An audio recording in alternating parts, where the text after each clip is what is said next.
Hey guys, Rocket Base Controller. Since I know I haven't done one in a long time, I want to get something else to you. I did want to do a lesson on silver, but then my friends at school were like, "Hey, do a lesson on Smoke on the Water." I'm like, "Smoke on the Water." That's the first. That's the first song I learned on guitar. That's the very first song I've learned. But I wanted to do an update of what I'm borrowing from my friend, whose name will not be mentioned. I'm borrowing two things from him. I'm borrowing this cool little distortion pedal. It's called a Rat. Well, it's called a Proco, I think. Let's see what the tag says. The Rat. Yeah, it's a Rat distortion pedal. And it's dusty, I know. As you can see, it's pretty dang dirty. But, if you know, Kurt Cobain used this. Also, Blur, Song 2. They use it for the bass. Yeah, and their guitar distortion, they use it. A lot of bands use this, so I haven't tested it yet. I'm willing to test it, and I'm hoping to test this out today. So yeah, that's one thing. And then this other thing, he's so generous, as you can see. Let me put this down for a second, and let me show you what he gave me. Well, he didn't give me, but he's letting me borrow his Fender Telecaster, and I've always wanted to use a Fender. It works really great, you know? It works really great. It's out of tune, but whatever.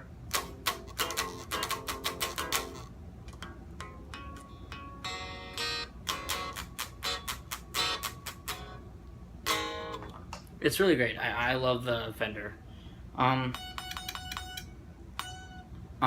He let me borrow it for a thing I'm doing called Battle of the Bands, and that goes on at my school. And you know, I don't want to mention the school I'm going to, but you see it on my shirt, so it's okay. Anyway, Smoke on the Water. I'm gonna teach this in two ways. One, with a finger part, with just one little finger, and then a chord part. So let's get to the lesson. Standard tuning. And you want to go on the 3rd fret, your first finger, right? Okay, and then slide up to the 6th. So, and B flat, the 6th fret on the E. So, right? Okay, and then after that, you want to go to the 8th fret. So. Got it? Good. So, play it all together, so. Right? Okay? So now, it goes. So the first phrase is just what I played. And then does it again. But this time you're going to the 9th fret and then going to the 8th fret back, so.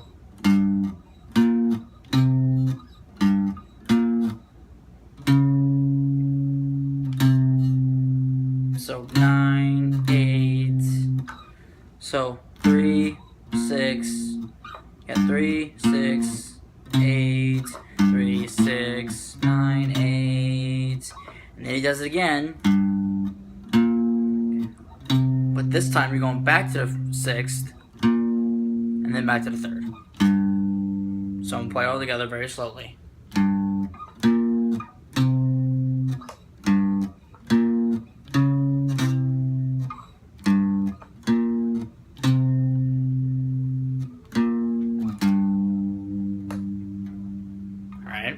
That's the finger part. That's just if you want to play one single note.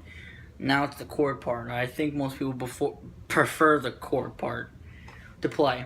So it's the same thing. Your first finger is that same place, but now you're going to take your ring finger and your pinky and you're going to stick it on the 5th fret of the A and D. So it sounds like this.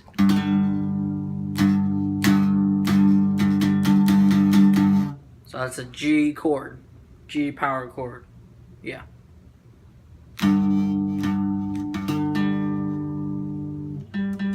Yeah, that's a G. It's the, yeah. So, G power chord or G chord, whatever. And you're going to going to slide that. You're just going to keep that formation and slide up. Now your first finger's on the 6th fret. Your ring finger and pinky are on the 8th fret of the A and D string. And your finger's still on there on the A string. B flat chord, B flat power chord. Alright, so, and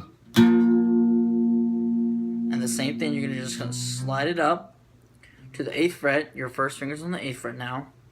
And your ring finger and your pinky are on the 10th fret of the A and D string. So, all together. And then again. And the 9th fret, which is just 1 fret up, so ring finger and pinky on the A and D string of the 11th fret, and your first finger still there on the 9th fret of the E.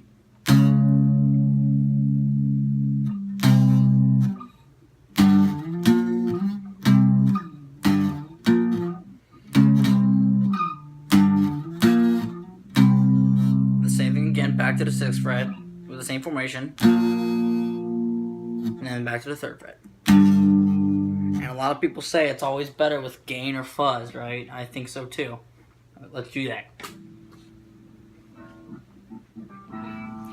Let me turn it up a little bit, guys. There you go. Good. Good.